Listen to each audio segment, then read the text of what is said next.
الحمد لله نحمده ونستعينه ونستغفره ونؤمن به ونتوكل عليه ونعوذ بالله من شرور أنفسنا ومن سيئات أعمالنا من يهده الله فلا مضل له ومن يضلله فلا هادي له ونشهد أن لا إله إلا الله وحده لا شريك له ونشهد أن سيدنا ومولانا محمدًا عبده ورسوله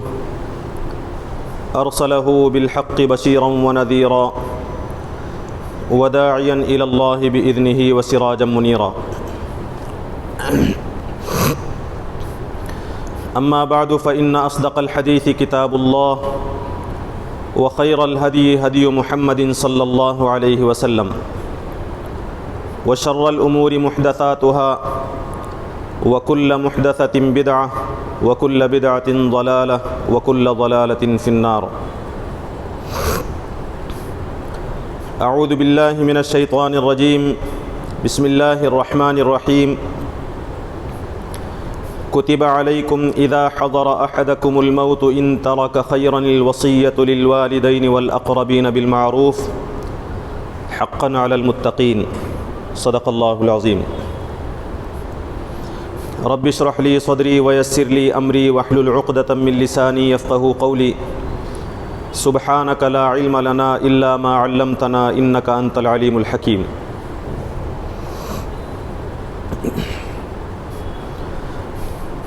محترم معزز بزرگوں، قابل احترام نوجوان دوستوں اور بھائیوں،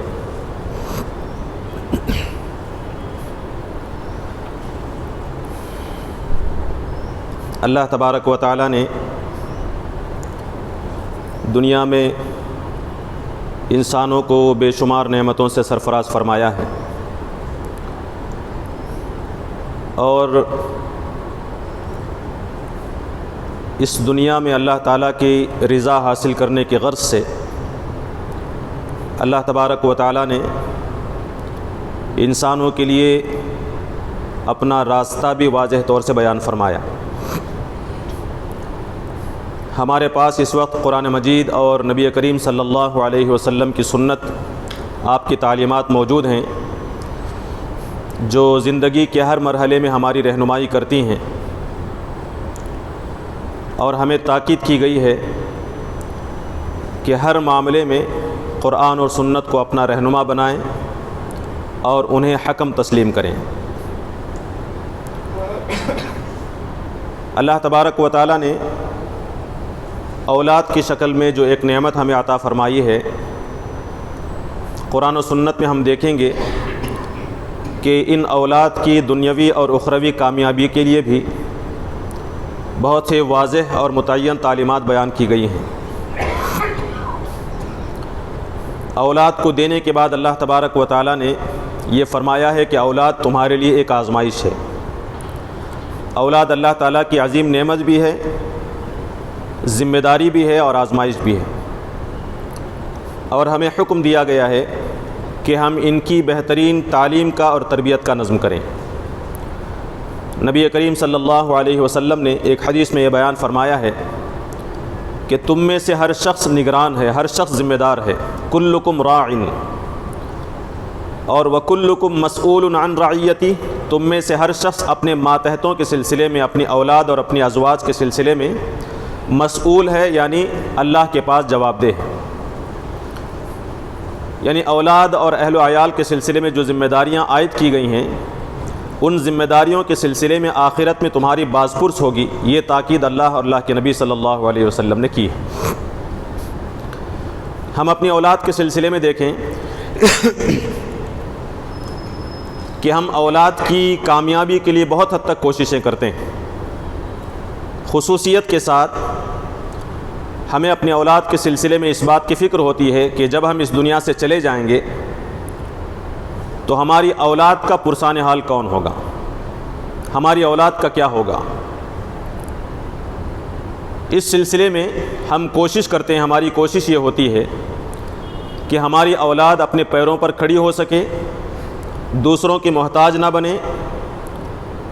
دنیا میں دھکے نہ کھاتی پھرے، اس وجہ سے ہم ان کی تعلیم کا انتظام کرتے ہیں۔ ان کی دینی تعلیم پر بہت زیادہ توجہ نہ صحیح، لیکن دنیاوی تعلیم اور ان کی دنیاوی کامیابی اور ترقی کے لیے خصوصیت کے ساتھ امت مسلمہ کا ایک بڑا حصہ، ایک معتدی حصہ ایسا بھی ہے جو اپنی اولاد کو دینی اعتبار سے بھی، دنیاوی اعتبار سے کامیاب کرنے کے ساتھ ساتھ دینی اعتبار سے بھی انہیں ترقی کے منازل پر پہنچانا چاہتا ہے۔ لیکن ایک بڑا طبقہ ایسا ہے امت مسلمہ کا جو دینی اعتبار سے بہت زیادہ فکر مند نہیں ہوتا، مختصر تعلیم پر مطمئن ہونے کے بعد بہت زیادہ فکر انہیں اس بات کی ہوتی ہے کہ اولاد اس دنیا میں لوگوں کے دھکے نہ کھائے، دوسروں کے محتاج نہ ہو۔ اس کے لیے ان کی دنیاوی تعلیم کا ایسا نظم کیا جاتا ہے کہ ان کے پاس کچھ سرٹیفکیٹس ہوں، ان کے پاس قابل قدر ڈگریاں ہوں، جن کے نتیجے میں وہ کوئی جاب حاصل کر سکیں، کمپنی میں انہیں ملازمت مل سکے، یا پھر اپنی طرف سے کوئی بڑا کام اس دنیا کے اندر کر سکے۔ بہرحال وہ دنیا کے اندر دوسروں کے محتاج نہ بنے، دنیاوی خوشحالی انہیں میسر آ سکے، اس بات کی کوشش ہماری ہوتی ہے۔ لیکن قرآن و سنت جو بتاتے ہیں وہ یہ کہ جس طرح تمہیں اپنی اولاد کی دنیا کی فکر ہوتی ہے،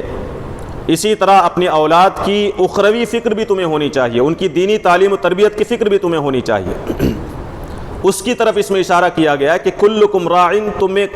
تم میں سے ہر فرد ذمہ دار ہے، وکلکم مسئول عن رعیتہ، تم میں سے ہر شخص اپنے ماتحت اپنی اولاد کے سلسلے میں آخرت میں جواب دہ ہوگا کہ تم نے اس کی کیسی تربیت کی،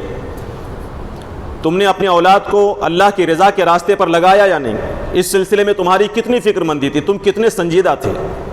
اس سلسلے میں پوچھا جائے گا۔ یہ جو حدیث ہے کہ تمہیں اپنے اولاد کی تعلیم اور تربیت اور ان کی کامیابی کی کوشش کرنی چاہیے، یہ حدیث دراصل آدمی کو اس بات پر آمادہ کرتی ہے کہ مسلسل مستقل اپنی اولاد کی تربیت، ذہنی تربیت کی آدمی فکر کرے، کوشاں رہے اس سلسلے میں۔ دنیا میں بھی جب تک آدمی زندہ رہے اس وقت تک اپنی اولاد کو نصیحتیں کریں، انہیں دینی تعلیم و تربیت کا نظم کرے، ان کے عقائد مضبوط کریں، اللہ کی راہ پر استقامت کا مظاہرہ وہ کر سکیں، ایسی تربیت، ایسی ذہنی اور فکری تربیت ان کی کر سکیں، یہ کوشش اس کی ہونی چاہیے، والدین کی ہونی چاہیے۔ انبیاء علیہ الصلاۃ والسلام کی زندگی کا ہم مطالعہ کریں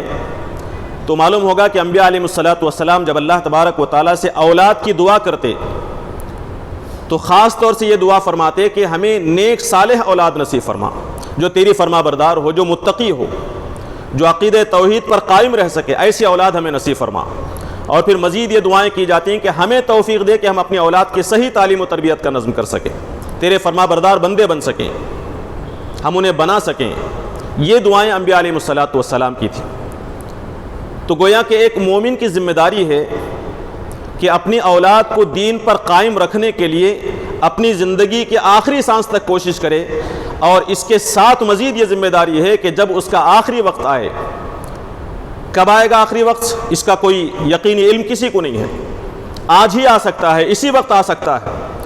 اس لیے اپنی اولاد کے لیے ایسی وصیت تیار کر رکھے جو انہیں راہ راست پر باقی رکھ سکیں، قائم رکھ سکیں۔ میں نے ابتدا میں جو آیت آپ کے سامنے پیش کی تھی سورہ بقرہ کی، جس میں اللہ تبارک و تعالیٰ نے مال و دولت کے سلسلے میں وصیت فرمائی ہے، فرمایا کہ کتب علیکم اذا حضر احدکم الموت ان ترک خیرا الوصیہ، کہ تم پر اگر تم میں سے کوئی شخص مال و دولت چھوڑ کر جا رہا ہے تو تم میں سے ہر فرد پر جس کی موت کا وقت قریب آ جائے اس کے لیے ضروری ہے کہ اپنے والدین کے لیے، اپنے رشتہ داروں کے لیے وصیت کر جائے۔ تو اس آیت میں جو مال ہماری ملکیت میں ہے، جو پراپرٹی ہماری ملکیت میں ہے، اس کی وصیت کی بات کہی گئی ہے۔ میرے پیش نظر یہی چیز ہے جسے میں نے گفتگو کا موضوع بنایا ہے، لیکن چونکہ اس کا تعلق وصیت سے ہے تو میں نے مناسب سمجھا کہ وصیت کی جو دوسری شکلیں ہیں پہلے آغاز میں اسے آپ کے سامنے رکھی جائے، اس کے بعد وصیت کی جو اصل مسائل ہیں وہ آپ کے سامنے رکھے جائیں۔ وصیت میں سب سے اہم وصیت یہ ہے کہ ہم اپنی اولاد کو دینی تعلیم پر، اپنی اولاد کو دین پر قائم رکھنے کی کوشش کریں، ایسی وصیت کریں۔ احادیث آپ دیکھیں، قرآن مجید کی آیات آپ دیکھیں، انبیاء کی سیرت کا مطالعہ کریں تو معلوم ہوگا کہ وصیت اپنی اولاد کے لیے انتہائی ضروری ہے۔ حضرت ابراہیم علیہ الصلاۃ والسلام کا ذکر قرآن مجید میں آیا، سورہ بقرہ کے درمیان میں پہلے پارے کے آخر میں آپ دیکھیں گے جس مقام پر اللہ تبارک و تعالیٰ نے حضرت ابراہیم علیہ السلام کا تذکرہ اس حساب سے کیا ہے کہ جب اللہ نے انہیں حکم دیا کہ تم فرما بردار بن جاؤ، اسلم، تو انہوں نے کہا کہ اسلمت لرب العالمین، میں رب العالمین کے سامنے جھک گیا۔ اس کے فوراً بعد اللہ تعالیٰ فرماتا ہے کہ ابراہیم علیہ السلام نے اپنی اولاد کو بھی یہی نصیحت کی تھی، وَوَصَّى بِهَا إِبْرَاهِيمُ بَنِيهِ، ابراہیم علیہ السلام نے اپنی اولاد کو بھی یہی نصیحت کی۔ کیا نصیحت؟ کہ جس طرح میں نے اللہ کے سامنے خود کو سپرد کر دیا، خود کو اللہ کے حوالے کر دیا، حقیقی مسلم میں بنا، اے میرے بچوں تمہاری بھی ذمہ داری ہے کہ اپنے آپ کو اللہ تبارک و تعالیٰ کا فرما بردار بناؤ۔ وَوَصَّى بِهَا إِبْرَاهِيمُ بَنِيهِ، ابراہیم علیہ السلام نے اپنی اولاد کو بھی یہی نصیحت کی، وَيَعْقُوب، اور حضرت یعقوب علیہ السلام نے بھی اپنی اولاد کو یہی نصیحت کی۔ یا بنی، تو ان دونوں نے نصیحت کی اپنی اولاد کو کہ ان اللہ اصطفیٰ لکم الدین، کہ تمہارے لیے اللہ تبارک و تعالیٰ نے یہ دین مقرر کیا ہے، فلا تموتن الا وانتم مسلمون، تمہاری موت نہ آئے مگر اس حال میں کہ تم اس دین کی اطاعت کرنے والے ہو، اس دین کی فرما برداری کرنے والے ہو۔ مال و دولت کی وصیت نہیں کی گئی تھی، وہاں دین پر ثابت قدمی کی وصیت کی گئی تھی، اللہ کے راہ میں قربانی کی وصیت کی گئی تھی، اور اپنا نمونہ پیش کیا گیا تھا کہ جس طرح ہم نے خدا کے راہ میں خود کو قربان کیا، اپنی خواہشات کو قربان کیا، اپنے اہل و عیال کو قربان کیا، اپنے اولاد کو ذبح کرنے کے لیے ہم تیار ہوئے، اگر اللہ کی طرف سے تمہیں کسی بھی قربانی کا حکم دیا جاتا ہے تو تمہیں اس دین پر عمل کرتے ہوئے، اسلام پر عمل کرتے ہوئے اپنے آپ کو مسلم ثابت کرنے کی کوشش کرنی چاہیے۔ پھر اس کے بعد حضرت یعقوب علیہ السلام کی خصوصیت کے ساتھ نصیحت بیان کی گئی، ام کنتم شہداء اذ حضر یعقوب الموت، کیا تم موجود تھے وہاں جب یعقوب علیہ السلام کا آخری وقت آیا، موت قریب ہو گئی۔ اذ قال لبنیہ، حضرت یعقوب علیہ السلام نے اپنی اولاد سے کہا تھا ما تعبدون من بعدی، میرے بعد تم کس چیز کی عبادت کرو گے، کس کی پیروی کرو گے؟ تو یہاں حضرت یعقوب علیہ السلام کے آخری وقت کی وصیت کو بیان کیا جا رہا ہے کہ ایک باپ نے اپنے آخری وقت جب وہ دنیا کو چھوڑ کر جا رہا ہے، اب اس کے سامنے اس کے اولاد کے سامنے اس کے باپ نہیں ہوں گے، اس کا باپ نہیں ہوگا، اس کا پرسان حال کون ہوگا؟ یہ فکر جب شدت کے ساتھ ایک باپ کو لاحق ہوتی ہے، اس وقت جو نصیحت کی جاتی ہے وہ انتہائی اہم نصیحت ہوتی ہے۔ ایک باپ جب اپنی اولاد کو آخری وقت میں نصیحت کرتا ہے تو غیر معمولی اور بیکار کی نصیحت نہیں کرتا، انتہائی اہم نصیحت۔ وہ اہم نصیحت حضرت یعقوب علیہ السلام کی کیا تھی کہ تمہارا معبود کون ہوگا، تم عبادت کس کی کرو گے، یعنی عقیدے کی اصلاح کی فکر حضرت یعقوب علیہ السلام کو تھی۔ تو ان کی اولاد نے بھی، چونکہ تربیت ان کی اس انداز سے ہوئی تھی، اولاد نے اطمینان دلایا کہ نعبد الہک، ہم آپ کے معبود کی عبادت کریں گے، وَإِلَٰهَ آبَائِكَ، آپ کے آبا و اجداد، ابراہیم و اسحاق، آپ کے آبا و اجداد ابراہیم اور اسحاق علیہ السلام کے رب کی، ان کے الہ کی ہم پیروی کریں گے، وَنَحْنُ لَهُ مُسْلِمُونَ، ہم اس کے فرما بردار رہیں گے۔ حضرت لقمان علیہ السلام کی نصیحتیں جو قرآن میں خصوصیت کے ساتھ بیان کی گئی ہیں، ان نصیحتوں پر غور کریں۔ اولاد کو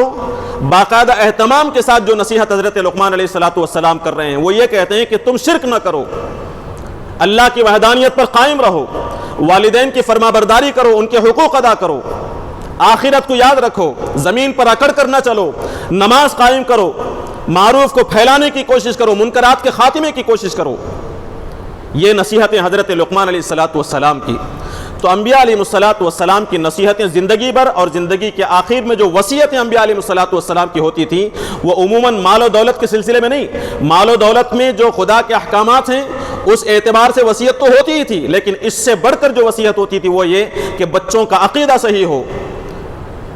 اولاد کے دین کی اصلاح ہو، ان کے اخلاق و کردار کی اصلاح ہو۔ یہ وصیت مومنوں پر ضروری قرار دی گئی۔ جب مومنوں کو ذمہ دار بنایا گیا تو مومنوں کی ذمہ داری یہ ہے کہ ہمیشہ اپنی اولاد کو دینداری کی نصیحت کرتے رہیں اور ان کے لیے وصیت تیار رکھیں۔ کس چیز کی وصیت؟ توحید کی وصیت، تقوی کی وصیت، عمل صالح کی، اور فریضہ زندگی جس کے لیے اللہ تعالیٰ نے پیدا کیا ہے، دین کو قائم کرنے کا فریضہ، اس کی ادائیگی کی وصیت، امر بالمعروف اور نہی عن المنکر کی، اور اسی طرح حقوق اللہ کی ادائیگی میں، حقوق العباد کی ادائیگی میں کوتاہی نہ کرنے کی وصیت۔ یہ وصیت کرنا والدین پر ضروری قرار دیا ہے۔ احادیث آپ دیکھیں تو آپ کو اندازہ ہوگا، انبیاء کی سیرت اسی لیے بیان کی گئی کہ ان کو نمونہ قرار دے کر ہم والدین ماں باپ اپنی اولاد کو اس قسم کی وصیت کریں۔ تو ایک قسم کی وصیت تو وہ ہے جس میں آدمی کے دین کی اصلاح ہوتی ہو، عمل صالح موجود ہے، فریضہ اقامت دین ہے، توحید، رسالت، تقوی، یہ ساری چیزیں، توحید اور تقوی اور عمل صالح جس کا میں نے ذکر کیا، اس سلسلے میں وصیت۔ اس کے علاوہ مزید یہ کہ کچھ وصیتیں، کچھ حقوق ایسے ہیں جو بندوں سے متعلق ہیں، ان حقوق کی ادائیگی کی وصیت کی جائے، یہ بھی انتہائی ضروری ہے۔ بندوں کے حقوق، اللہ تبارک و تعالیٰ کے حقوق، ان حقوق کی ادائیگی کی وصیت خود اپنی طرف سے اور اولاد کو وصیت کی جائے، یعنی ہم پر جو حقوق باقی رہ گئے اللہ تبارک و تعالیٰ کے حقوق کے ماتحت، یا پھر بندوں کے حقوق جو ہم پر باقی رہ گئے۔ مثال کے طور پر ہم پر حج فرض تھا، کسی پر حج فرض تھا، حج ادا نہیں کر سکا، تو اولاد کو وصیت کی جائے کہ میرے مال میں سے میرے مرنے کے بعد اگر میں حج نہ کر سکوں تو میرے مرنے کے بعد اس حج کو پورا کیا جائے، میری جانب سے حج ادا کیا جائے۔ زکوٰۃ واجب تھی، زکوٰۃ ادا نہیں کی گئی، روزے واجب تھے، قضا ہو گئے، کسی وجہ سے نہیں رکھ سکا، آئندہ رکھنے کا بھی موقع نہیں ہے، یا پھر کہ روزے کا کفارہ باقی تھا، کفارہ ادا نہیں کر سکا۔ یہ حقوق اللہ۔ اور اسی طرح حقوق العباد، کسی کا قرض ہے مجھ پر، ہم پر کسی کا قرض ہے، یا پھر کسی کی امانت ہمارے پاس موجود ہے، یا پھر کسی کا کوئی مال نعوذ باللہ ناجائز طریقے سے ہمارے مال میں شامل ہو گیا ہے جس کا لوٹانا شرعاً واجب ہے، یا پھر بیوی کا مہر ہمارے ذمہ واجب ہے۔ یہ سارے حقوق وہ ہیں جنہیں حقوق العباد کہا جاتا ہے۔ ان حقوق کی ادائیگی کے لیے، ان امانتوں کے لوٹانے کے لیے، اس قرض کی ادائیگی کے لیے ہمارے پاس وصیت لکھی ہو، یہ انتہائی ضروری ہے۔ اولاد کو اس سلسلے میں وصیت کی جائے، گھر والوں کو، کہ یہ حقوق دوسروں کے ہیں جو میرے مال میں شامل ہو گئے، جو میرے ذمہ واجب الادا ہیں، انہیں ادا کیا جائے۔ نبی کریم صلی اللہ علیہ وسلم کی ایک حدیث اس کی تاکید کرتی ہے، اس کی اہمیت کو بتاتی ہے۔ بخاری اور مسلم دونوں کے اندر یہ حدیث موجود ہے۔ نبی کریم صلی اللہ علیہ وسلم نے فرمایا کہ کسی بھی مومن پر 2 راتیں ایسی نہیں گزرنی چاہیے کہ جس میں اس کے پاس وصیت لکھی ہوئی محفوظ موجود نہ ہو۔ نبی کریم صلی اللہ علیہ وسلم کا تاکیدی حکم ہے کہ 2 رات نہیں گزرنے چاہیے کسی مسلمان پر، کسی مومن پر جو اللہ اور اس کے رسول پر ایمان رکھتا ہو۔ 2 راتیں گزر جائیں لیکن ان راتوں میں اس کے پاس وصیت لکھی ہوئی موجود نہ ہو، محفوظ نہ ہو۔ اس وصیت کے اندر وہ قرض لکھا ہوا ہو جو مجھے ادا کرنا ہے، وہ امانتیں لکھی ہوئی ہوں جو میرے اوپر واجب ہیں، وہ مال ہو جو کسی وجہ سے میرے پاس باقی رہ گیا ہے، بندوں کا حق جو میرے ذمہ واجب الادا ہے وہ تحریراً لکھا ہوا موجود ہو۔ ایسی کوئی 2 رات نہیں گزرنی چاہیے، ہمیشہ اسے دیکھا جائے، حق ادا ہو تو اس میں تبدیلی کی جائے، ترمیم کی جائے، لیکن وصیت لکھی ہوئی موجود ہو، 2 راتیں نہیں گزرنی چاہیے اس کے بغیر۔ یہ نبی کریم صلی اللہ علیہ وسلم نے بتایا۔ اس سے وصیت کی فرضیت معلوم ہو رہی ہے، وصیت کا استحباب نہیں، وصیت کی فرضیت، خاص کر ایسے موقع پر جب ہمارے پاس کسی دوسرے کی امانت موجود ہو، ہم نے لکھا نہیں ہے، اچانک ہماری موت آ جائے، انتقال ہو جائے، اور ہم اس راز کو اپنے سینے میں ہی لے کر چلے جائیں اور اس بندے کا حق مارا جائے۔ اس سے بچنے کے لیے ضروری ہے کہ ہم وہ سارے واجب الادا حقوق لکھ کر محفوظ رکھیں، رائٹنگ میں ہوں، اور اپنے گھر والوں کو بتائیں۔ ہمیں ذرا سنجیدگی کے ساتھ غور کرنا چاہیے، کیا ہم نے اپنے ان واجب الادا حقوق کو، قرض کو، امانتوں کو، مال کو، یا پھر جو اللہ تبارک و تعالیٰ کے حقوق ہیں جو ہمیں ادا کرنے ہیں، ادا نہیں کر سکے اب تک، جس کے بارے میں آخرت میں پوچھ ہو سکتی ہے، کیا ہم نے امانت داری کے ساتھ اپنی کتاب میں، نوٹ بک میں لکھ رکھا ہے؟ ہمارے پاس وہ وصیت موجود ہے؟ یا ہم نے اپنی اہلیہ کو یا پھر اپنی اولاد میں باشعور اولاد کو یہ بتا رکھا ہے کہ یہ میرے ذمہ واجب الادا ہے جو میں اس وقت ادا نہیں کر سکا، کوشش کے باوجود ادا نہیں کر پا رہا ہوں، یا پھر یہ کہ فلاں وقت تک مجھے ادا کرنا ہے، ابھی اس کا وقت باقی ہے؟ کیا ہم نے اپنی اولاد کو اس کی اطلاع دے رکھی ہے، بتا رکھا ہے؟ اگر ہم نے یہ نہیں بتایا، اچانک ہمارا اس دنیا سے جانے کا وقت آ گیا، اس کے بعد اگر حقوق والے آ کر مطالبہ کرنے لگیں گے، کیا ضروری ہے کہ ہماری اولاد ہماری وراثت میں سے ان کا حق ادا کرے گی جب ہمارے پاس تحریری دستاویز موجود نہ ہو؟ یہ بات یاد رکھنی چاہیے، اولاد کو یہ سمجھانا ضروری ہے۔ دیکھیں، پہلے تو یہ ذہن میں رکھیں کہ جو حقوق ہم پر واجب الادا ہیں، اس سلسلے میں اگر ہم نے کوتاہی کی، کوتاہی کے اندر میں پورے اعتماد کے ساتھ یہ بات کہہ رہا ہوں، پوری ذمہ داری کے ساتھ، کہ ہماری ذمہ داری میں یہ کوتاہی ہوگی اگر ہم نے یہ لکھ کر نہیں رکھا کہ فلاں کا حق میرے اوپر واجب ہے، ہم نے ان حقوق کو ادا کرنے میں کوتاہی کی، تو وصیت کا نہ لکھ رکھنا یہ ایک طرح کی کوتاہی ہے. کوتاہی اگر ہم نے کی اور خدا نخواستہ قیامت کے دن جن کے حقوق ہم پر ہیں وہ آ کر ہم سے مطالبہ کریں تو یاد رکھیں ہماری نیکیاں ان کے حوالے کی جائیں گی ہماری اس ذمہ داری میں کوتاہی کے نتیجے میں. اس موقع پر وہ حدیث ہمیں یاد رہنی چاہیے. نبی کریم صلی اللہ علیہ وسلم نے صحابہ سے پوچھا تھا اتدرون من المفلس، اے صحابہ کیا تم جانتے ہو میری امت کا مفلس کون ہے؟ صحابہ نے فرمایا تھا کہ ہماری نگاہ میں مفلس وہ ہے جس کے پاس درہم نہیں ہے، دینار نہیں ہے، کوئی مال و دولت نہیں ہے. نبی کریم صلی اللہ علیہ وسلم نے فرمایا میری امت کا مفلس وہ ہوگا جس کے پاس ڈھیر ساری نمازیں ہوں گی، ڈھیر سارے روزے ہوں گے، بہت ساری نیکیاں ہوں گی، لیکن اس کے ساتھ اس نے دنیا میں لوگوں کا حق مارا ہوگا، کسی کا مال چھینا ہوگا، کسی کا حق مارا ہوگا، کسی کو مارا ہوگا، کسی کو قتل کیا ہوگا، کسی پر بہتان لگایا ہوگا. ایسی کچھ چیزوں کا ذکر کیا گیا اور ذکر کر کے اشارہ کیا گیا اس بات کی طرف کہ بندوں کے حقوق اس کے اوپر واجب تھے، اس نے بندوں کا حق مارا تھا. اور ایسا ڈھیر ساری نمازیں لے کر جب اللہ کے پاس آئے گا اور وہ جو بندے اپنے حق کا مطالبہ کرنے کے لیے آئیں گے تو اس کی نیکیاں، اس کی نمازیں، اس کے روزے، اس کے زکوٰۃ ان کے حوالے کیے جائیں گے، یہاں تک کہ اس کی ساری نیکیاں ختم ہو جائیں گی. جن کا حق اس نے مارا تھا وہ ابھی باقی رہ جائیں گے. تو اب کیا کیا جائے گا؟ اس کے پاس نیکیاں موجود نہیں ہیں تو ان لوگوں کے جو گناہ ہیں وہ اس کے اوپر لاد دیے جائیں گے. پھر ایک وقت آئے گا کہ گناہوں کی گٹھری کو لے کر جہنم میں پھینک دیا جائے گا. آیا تھا دنیا کے اندر نمازوں کے ساتھ، نمازوں کی گٹھریاں لے کر، نیکی کا انبار لے کر آیا تھا، لیکن جاتے ہوئے گناہوں کا بوجھ لے کر جہنم میں جائے گا. کیوں؟ اس لیے کہ اس نے حقوق العباد میں کوتاہی کی. اس لیے انتہائی ضروری ہے کہ جو قرض ہم پر ہے، جو امانتیں ہمارے پاس ہیں، وہ لازماً لکھ کر رکھیں اور گھر والوں کو بتائیں اور اپنی اولاد کو خاص طور سے، اپنی اہلیہ کو، اپنی اولاد کو خاص کر اس بات کی اطلاع دیں اور یہ بتائیں کہ اسلامی نقطہ نظر سے میری وراثت اس وقت تک تقسیم نہیں ہو سکتی، میری وراثت میں آپ کا اس وقت تک حصہ نہیں ہے جب تک کہ یہ حقوق ادا نہ ہو جائیں. ہمیں یہ اچھی طرح ذہن میں رکھنا چاہیے کہ میرے اوپر جو قرض باقی ہے اس قرض کے ادا ہونے تک میری وراثت میں میری اولاد کا حصہ نہیں ہوگا. پہلے قرض ادا کیا جائے گا، اس کے بعد وراثت تقسیم ہوگی. تو یہ اولاد کو سمجھانا ضروری ہے، بتانا ضروری ہے اہل و عیال کو کہ اتنا مال، اتنی رقم، اتنا حق لوگوں کا میرے ذمہ واجب الادا ہے، اسے ادا کرنا ہے. میرے انتقال کے بعد میری وراثت میں پہلے اس چیز کو ادا کیا جائے. یہ اولاد کی تربیت میں یہ چیز بھی شامل ہے. اس کے بغیر ہم چلے جائیں، اولاد کی ذہن سازی نہ کریں، اولاد کی تربیت نہ ہو اور اس کے نتیجے میں اولاد، ہماری اولاد اگر وہ حق جو دوسروں کا ہے ادا نہ کرے تو ہماری باز پرس ہوگی قیامت کے دن. ہمارا جو قرض ہے اس قرض کی اہمیت کو بھی ہمیں سمجھنے کی ضرورت ہے. لوگوں کا حق، نبی کریم صلی اللہ علیہ وسلم نے واضح طور سے فرمایا ہے کہ اللہ تبارک و تعالی سارے گناہ معاف کر سکتا ہے. شہید کے بارے میں ذکر کیا کہ شہید کے سارے گناہ معاف کر سکتا ہے،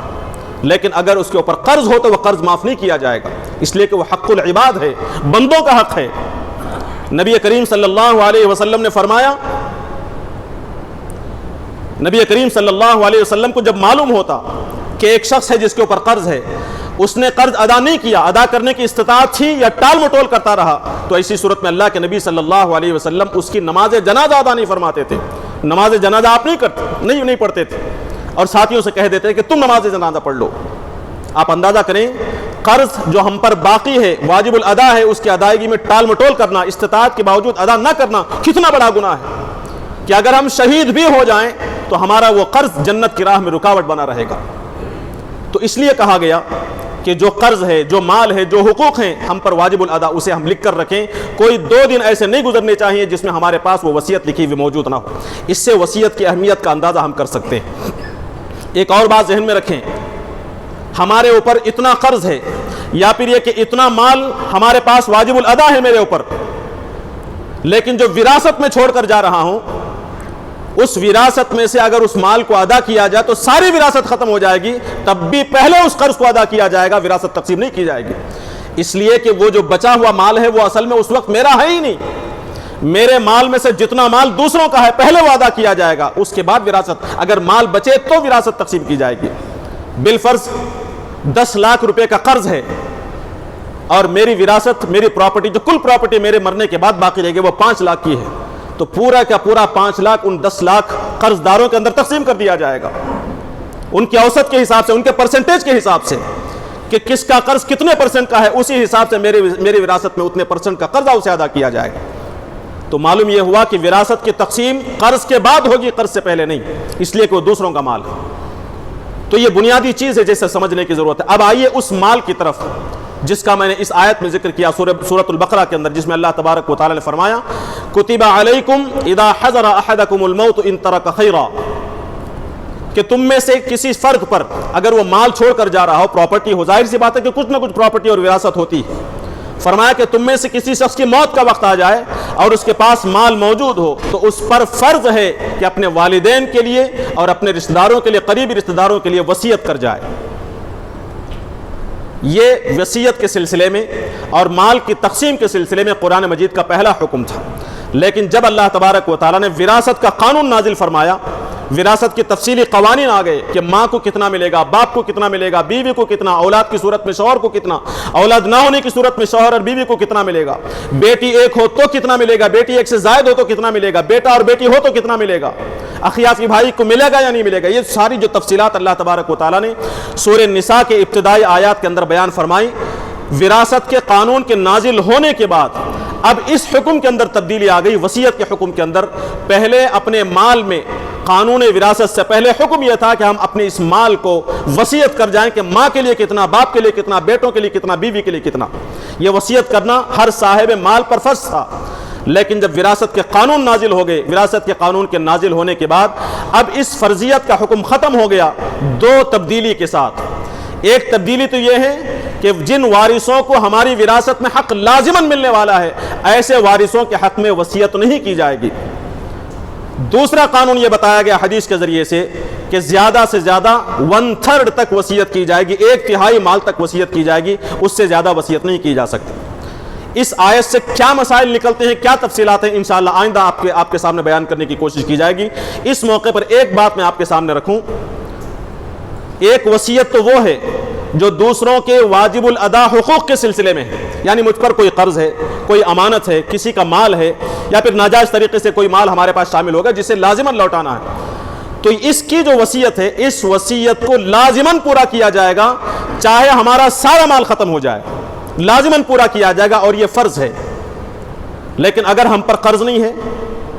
اگر ہمارے پاس کسی کا مال نہیں ہے، واجب الادا مال نہیں ہے، جو کچھ مال ہمارے پاس ہے وہ خالص ہمارا مال ہے، تو اس مال میں سے وصیت کو فرض قرار نہیں دیا گیا۔ یہ اچھی طرح ذہن میں رکھیں، اس مال میں سے وصیت فرض نہیں ہے، البتہ جو مال ہمارے اوپر واجب ہے اس مال کو ادا کرنے کے لیے وصیت کو فرض اور ضروری قرار دیا گیا۔ قابل احترام حاضرین کرام،